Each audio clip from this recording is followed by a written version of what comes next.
Halo teman-teman kelas 1, kaifa halukum? Alhamdulillah, bi khair wal afiyah. Aku sehat, aku kuat, aku hebat. Allahu Akbar, yes. Nah, bertemu lagi dengan Ustazah Anis di mata pelajaran PAIBP pertemuan kedua pada tema 4. Nah, teman-teman, melanjutkan pertemuan yang pertama kemarin, kita sudah belajar tentang macam-macam bersuci dan tata cara bersuci. Kemudian kita juga sudah belajar tentang apa itu bersuci. Nah, untuk pertemuan kedua ini kita akan belajar tentang hidup bersih. Oke, langsung saja Ustazah mulai ya. Nah, teman-teman, hidup bersih, tata cara hidup bersih itu kita bagi menjadi 4 kategori. Kategori yang pertama yaitu bersih badan. Kategori yang kedua yaitu bersih pakaian. Kategori yang ketiga yaitu bersih barang. Kemudian kategori keempat yaitu bersih tempat. Nah, kira-kira apa sih bersih badan, bersih pakaian, bersih barang, bersih tempat itu? Dan apa contohnya ya kira-kira? Nah, langsung saja kita ke slide berikutnya. Nah, teman-teman, yang pertama kita belajar tentang bersih badan. Bersih badan itu adalah kegiatan yang kita lakukan untuk membersihkan dan menghilangkan kotoran dari badan kita. Contohnya, yang pertama adalah, Udin sedang membersihkan tangan. Tangan kita harus selalu bersih supaya saat kita makan, saat kita minum, saat kita memegang tubuh kita itu tidak ada kuman yang menempel. Nah, jika tangan kita bersih, maka kita juga akan terhindar dari virus dan penyakit. Kemudian, contoh yang kedua adalah menggosok gigi dengan benar. Nah, kita menggosok gigi dua kali dalam sehari, yaitu sebelum tidur dan sesudah makan. Maka jangan sampai skip ya gosok giginya supaya gigi kita sehat dan tidak ada kuman. Kemudian contoh yang ketiga adalah kuku yang panjang harus dipotong. Teman-teman, kuku yang panjang itu menjadi sarang kuman, sarang penyakit. Dia berada di bawah kuku-kuku kita yang panjang.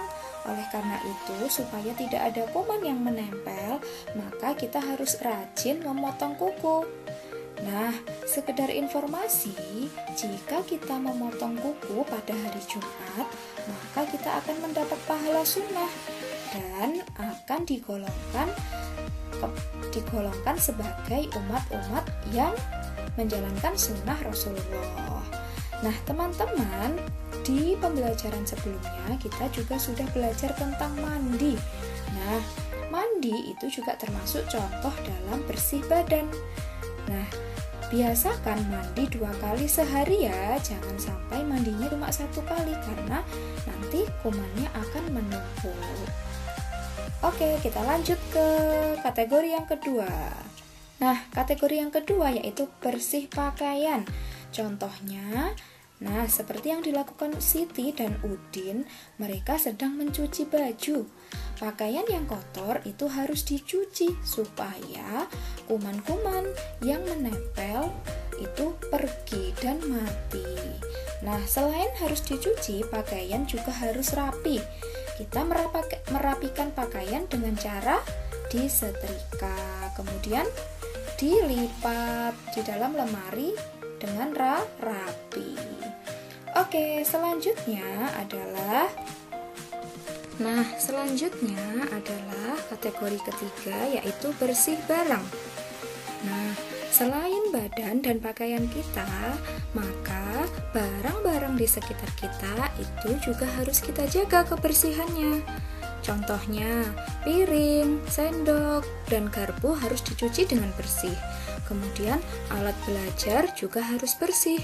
Buku, lemari, dan meja belajar juga harus bersih. Selain benda-benda di gambar tersebut, masih banyak benda-benda yang harus kita jaga kebersihannya, seperti tempat tidur, meja, kemudian selimut, bantal, dan lain-lain. Maka sebagai seorang anak yang hebat, anak solih dan solihah harus bisa merawat barang-barang pribadinya sendiri-sendiri. Kemudian teman-teman, kita masuk di kategori yang keempat. Nah, bersih tempat di sini adalah maksudnya kita harus membersihkan tempat-tempat yang kita gunakan sehari-hari. Nah, seperti yang ada di gambar Udin. Udin menyapu rumah supaya terlihat bersih. Nah, selain di rumah, halaman rumah juga harus bersih dari sampah. Karena itu, Udin selalu rajin menyapu halaman rumah. Kemudian yang kedua, tempat sholat juga harus bersih. Nah, tempat sholat biasanya banyak debunya, maka dari itu kita harus membersihkan debu itu dengan teratur setiap hari, supaya saat kita beribadah itu terasa nyaman. Nah, selanjutnya adalah tempat tidur harus kita bersihkan dan kita rapikan.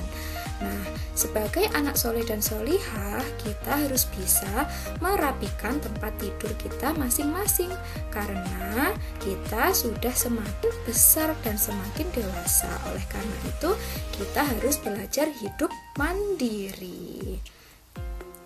Nah, sampai di sini pembelajaran dari Ustazah. Ustazah ingatkan untuk selalu ingat pepatah di bawah ini. Nah, pepatah yang pertama yaitu bersih pangkal sehat. Artinya adalah saat kita menjaga kebersihan, maka kita juga menjaga kesehatan kita. Saat kita bersih, kita terhindar dari berbagai macam penyakit. Kemudian yang kedua, bersih itu sebagian dari iman. Jadi sebagai anak muslim dan muslimah, anak solih dan solihah, kita harus menjaga kebersihan supaya iman kita juga ikut terjaga. Kemudian selanjutnya, jangan lupa untuk selalu menjaga kebersihan badan dan lingkunganmu. Nah, 3 poin ini silahkan diingat-ingat ya, jangan sampai dilupakan. Nah, selanjutnya Ustazah ada tugas bercerita untuk kalian. Jadi silahkan ceritakan pengalaman dan caramu hidup sehat di rumah. Nah, saat nanti kamu bercerita, mintalah bantuan orang tuamu untuk merekam video. Durasi videonya itu maksimal 1 menit. Kemudian kirim video tersebut di link yang ada di Google Classroom yang akan Ustazah share. Nah, jangan lupa tugasnya ya teman-teman. Ustazah tunggu. Nah, sekian pembelajaran hari ini. Semoga apa yang kita pelajari hari ini bermanfaat. Akhirul kalam. Wassalamualaikum warahmatullahi wabarakatuh. KBM SD Anak Saleh, jauh di mata, dekat di hati. Sampai jumpa minggu depan. Dadah.